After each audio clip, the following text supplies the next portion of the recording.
Looney Tunes y el terror se llevan bien en mi opinión. Una vez dije que me gustaba más Animaniacs que Looney Tunes, aunque amo los dos, en un comentario de YouTube, y un sujeto llegó a gritarme que él siempre odió Animaniacs y que Looney Tunes es mucho mejor. Está bien, cada quien es diferente, no te tiene que gustar lo mismo que a mí. Pero luego me dijo que el motivo era porque odiaba el humor negro y pensé, ¿qué? Looney Tunes tiene mucho más humor negro. Si puedo recomendar un corto para la época Spoopy, diría que es este. Está en HBO Max actualmente, pero mi anécdota no está relacionada a ningún corto, sino a una de las películas.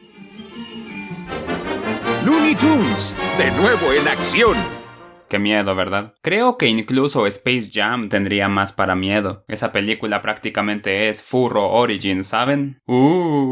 Honestamente no recuerdo cuándo me sucedió esta historia, pero creo que fue algo entre 2007 y 2009. Estaba en YouTube cuando me encontré con una obra de teatro de Looney Tunes. Los personajes eran botargas tipo Six Flags y al principio era la historia de nuevo en acción. Directamente estaban proyectando la animación 2D de la apertura. Entonces entra la botarga del Pato Lucas al escenario quejándose de que siempre le disparan, como en la película. Llega Bugs Bunny, llega la señora fulana y despiden a Lucas.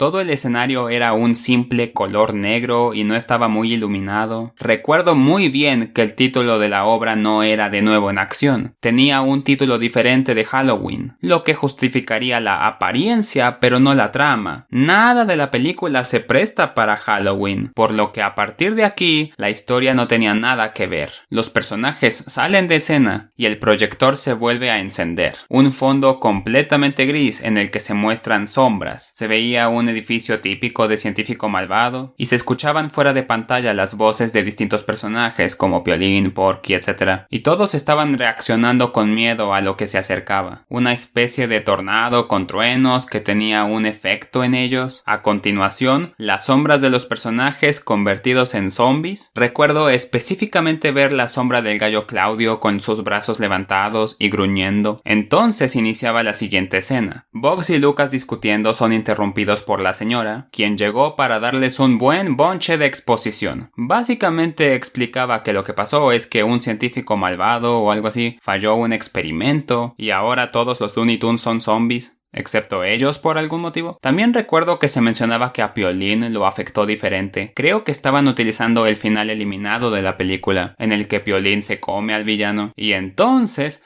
me dio miedo y lo quité. Un poco vergonzoso porque yo ya no era un niño, ¿saben? Ya había visto cosas peores y esto me dio miedo.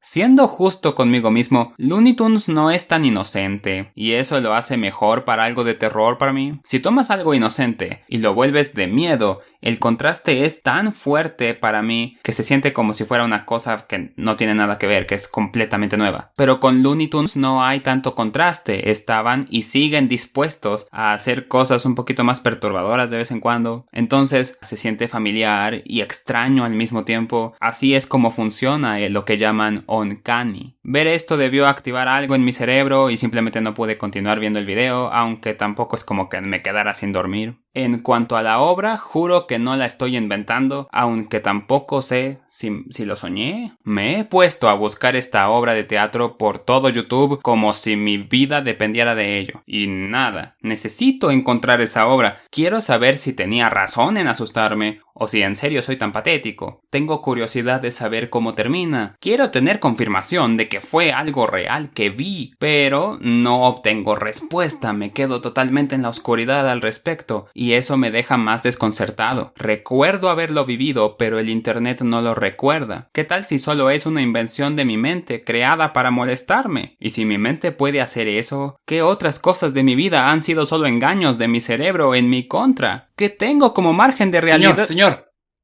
no me importa un carajo. Nada de lo que he escupido me interesa. Tiene dos opciones, escapar o convincir. ¿Qué? O me compras mi jirafa o te mato.